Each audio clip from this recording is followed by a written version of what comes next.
Hello, public opinion aficionados, and welcome to Rasmussen Reports, the independent pollster who thanks God every day that I'm able to live through this timeline where it looks like voters might actually be getting some of the stuff that they voted for. And it's early, and I know we're just talking about confirmations, but really, the people that Trump is picking is absolutely blowing people's heads up. Conversation is pretty interesting today. The stuff going on in the news. Joy Reid deleted her. No, she didn't delete her account. She'll be back in a week or two, but I wish her well. Carrie Lake for Trump's press secretary. Yeah, I think she'd do a really good job. But look at this. It's all about Matt Gaetz. The establishment has been shell-shocked. They're in shambles about this pick. And I heard it described by somebody that Trump wants a loyalist who will be a wrecking ball. Who else would you want at the head of the Department of Justice? A wrecking ball of justice to lay waste to all of the corrupt oligarchs in D.C. It's like they're having allergic response to this guy being named. And whether he gets in or not will be interesting to see, because here's what you got. The establishment fighting back. It's not just the rhinos. It's not just the Lincoln Project people. It's not just NRO. It's literally the Republican establishment. McCarthy says Gaetz won't get confirmed. Everyone knows that. Former Speaker Kevin McCarthy predicted Wednesday that former Representative Matt Gaetz, President-elect Trump's pick for Attorney General, will not get confirmed by the Senate. Asked for his response to Trump's cabinet pick so far, McCarthy told Bloomberg Television in an interview, "I think the choices are very good except one." Now, I don't think he thinks all the choices are very good, because there's a lot of hand-wringing about all these people. But I think, listen, this is one of the first people Trump named. Gaetz actually resigned his congressional seat. This is absolutely wild. It's like a game of chicken. Donald Trump didn't get Rick Scott yesterday in the Senate Majority Leader vote. They got John Thune, and everybody is really concerned about that pick. But I guess we'll see, because Trump's probably going to want to get Matt Gaetz confirmed. But then there's also Peter Hegseth, and man, this guy, advocate for firing woke military leaders, picked for the defense secretary. Yeah, woke is horrible. Why is there woke in the military? I was in the military. I want every single woke person fired out of the military. It does not help us fight wars. But what's even crazier, and I love it, what they say is, oh, he's not qualified. What do you mean? Like the prior SecDefs who have never seen a bullet fired are qualified? This guy's been to war, and he's got a Deus Vult tattoo. This is absolutely insane. I love it. This is melting people's brains probably right here. What other person would you want leading your military right now with all the threats that we have going on in the world? Then they're upset about Tulsi Gabbard, and this is her. I mean, they're calling her a Russian asset now. I love it. And then Betty Johnson has a John Fetterman clip on Trump's cabinet appointments. I would describe it as God-tier level trolling to just own the libs in perpetuity. No, you're wrong. He's doing it because that's what voters want. And we're going to get into one very important topic, in my opinion, the most important topic of the election, and whether voters think they are getting what they want now. Going to be really interesting. And it is about this guy. Trump's pick for border czar, Tom Homan. What an upgrade from Kamala Harris, our previous border czar. If you recall, 63% of voters rated her fair and poor, and it was almost half of voters who said the job she did as the border czar was poor. Really horrible. Now, listen, he knows what he's doing, but it's the delivery that the media is so hostile about. Listen, remember, strong border policies are racist, and it's just so mean. You can't deport people. Listen to this response. We have seen one estimate that says it would cost $88 billion to deport 1 million people a year. I don't know if that's accurate or not. Is that what American taxpayers should expect? What price do you put on national security? Is that worth it? Good answer. Is there a way to carry out mass deportation without separating families? Of course there is. Here it is. Families can be deported together.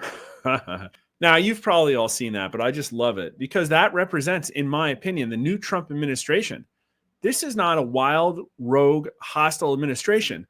This is an administration bent on giving the voters what they want, no matter what. And here's what voters want. How important is it to you that the government stop illegal immigration? And notice that these numbers are all post-election. Everybody says the border was the number one issue. Voters say that as well, but there are aspects about immigration that relate to the border. And to be honest with you, on the issue of the economy, Trump and Harris weren't that far off on trust on the issue. And a lot of people said Bidenomics was bad, but nothing nearly as big as the signal that we see here. Half of voters say that it is very important to stop illegal immigration. Boom. Trump didn't even get the vote of half the vote. Well, yeah, basically he got exactly half. But another 26% say somewhat important, combined total of 76%, more than 3/4 of Americans. It is very rare to see Americans agree with that amount of level. Now, it's 18 to 39-year-olds who think it's less important, 68% of them total, but only 36% vary. And Hispanic voters say very important, quite a bit more than black voters, but it's about the same overall. But then there's the party signal, and 90% of Republicans say important, 73% say very, 51% of independents say very, combined total of 80% say important. But look at the Democrats. It is important to most of them, 61%, but only 28% say it's very important. And let's just go out and look at Biden approval. Even less of them, exactly 60, only 25% say very important. Biden, strong disapprovers, 95%, 85% say very important. Listen, Biden could have cracked down on the border. He would have gotten a ton more support. His internal polling in May would not have said he was going to lose in a 400-vote landslide in the Electoral College if he had just stopped the border invasion like we've been telling him voters wanted year after year after year. I'm pretty sure we were the only ones banging on that drum day in and day out for the entire Biden administration. Donald Trump has promised that on day one of his next presidential administration, he will launch the largest deportation program in American history to get the criminals out. Approve or disapprove? 46% strongly approve, another 18% somewhat, combined total of 64%. Massive majority, only 23% strongly disapprove. Not a huge gender signal, not a really huge age signal, although 18 to 39-year-olds strongly approve less. And black voters are less approving, but really not by much. I mean, it's really just about the same amount of everybody who at least somewhat approves. But the Democrats, again, only 39% of them approve, only 21% strongly. 41% of Democrats strongly disapprove of launching a major deportation program on day one. Let's see who those people are. Self-identified liberals, 58% disapprove. They want the border invasion. They want the criminals here. I mean, we put the criminals in the question. Yeah, who else? Is it luxury beliefs?